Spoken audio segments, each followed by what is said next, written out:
Beneath the endless blue of the ocean, far deeper than sunlight can reach, lies a kingdom untouched by human time.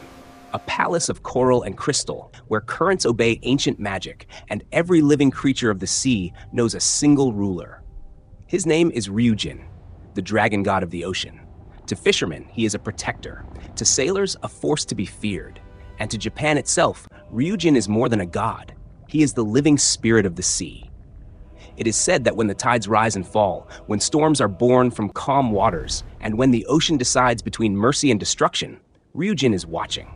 This is not a tale of monsters and myths alone, but a story of power, balance, and humanity's fragile place beneath the waves. To understand Ryujin, we must first descend into the deep. At the heart of the ocean, far below crashing waves and passing ships, stands Ryugu-jo, the Dragon Palace. Built from glowing coral and shimmering stone, this underwater realm exists beyond human time. Here, seasons do not change, and aging has no meaning.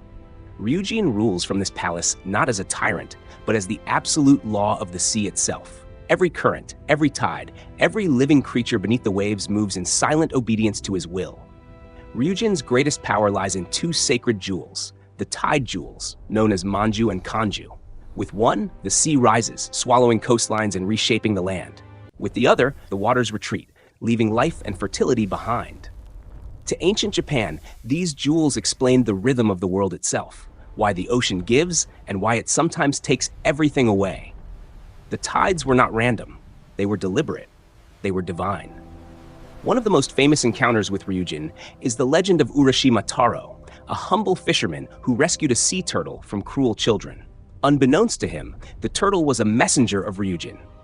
As a reward, Urashima was carried to Ryugu-jo, where he was welcomed with unimaginable beauty, endless feasts, and the gentle presence of Princess Otohime, Ryujin's daughter. Days passed like moments beneath the sea, untouched by sorrow or time itself. But when Urashima longed to return home, Ryujin allowed him to leave, with a warning never to open a mysterious box he was given. When Urashima reached the surface world, he found centuries had passed. His home was gone. His people were dust. Overcome with despair, he opened the box, and in an instant, time reclaimed him. The story was a warning. The world of the gods is not meant for humans, and the ocean's beauty always carries a price. Ryujin's bloodline extends even further into the fate of Japan itself. His daughter, Toyotama-hime, fell in love with the mortal prince Huri. Their union connected the sea gods to the imperial lineage of Japan, for their descendants would one day become the first emperors.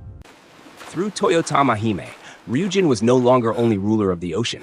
He became an ancestral force behind the nation's divine authority. Yet Ryujin is not merely benevolent. He is the embodiment of the sea's true nature. Calm and generous one moment, merciless the next.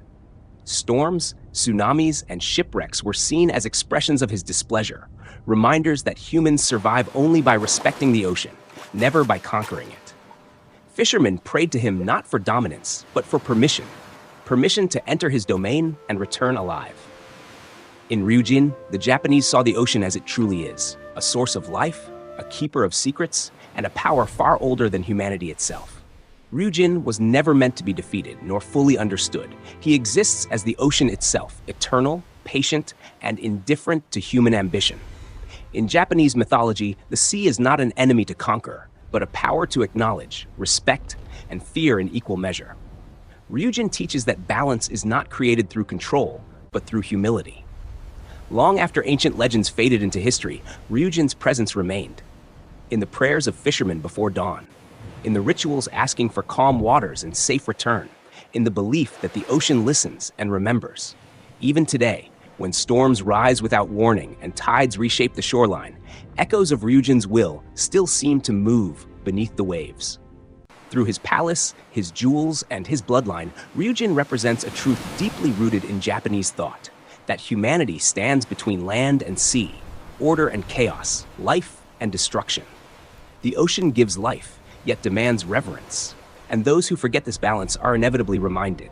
Ryujin is not merely a god of water, but a symbol of nature's sovereignty, vast, beautiful, and utterly beyond human control.